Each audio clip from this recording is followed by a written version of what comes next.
তো ব্যাটারি গাড়িটা কমপ্লিট হয়েছে, রঙের জন্য রেডি কমপ্লিট, ঘষাঘষি মোছামুছি। গাড়িটা খুব সুন্দর একটি গাড়ি বানানো হয়েছে, মোটা ফ্রেম, মোটা অ্যাঙ্গেল দিয়ে ফ্রেম, মোটামুটি গিয়ার ডিফারেন্সিয়াল হ্যান্ড ব্রেক সব কিছু ফিটিং হতে চলেছে। আর এতে মেন বিষয় লিথিয়াম ব্যাটারি উঠবে।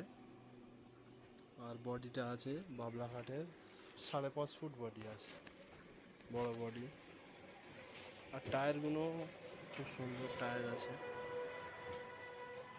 তো গাড়িটা রং করার পরে কমপ্লিট করার পরে আপনারা দেখতে চলেছেন বড় ভিডিওতে।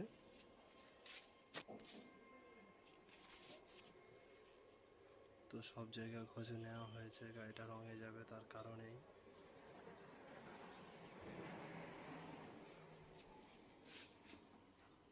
তো বডির উপরে অ্যাঙ্গেল সেট করে দেওয়া আছে।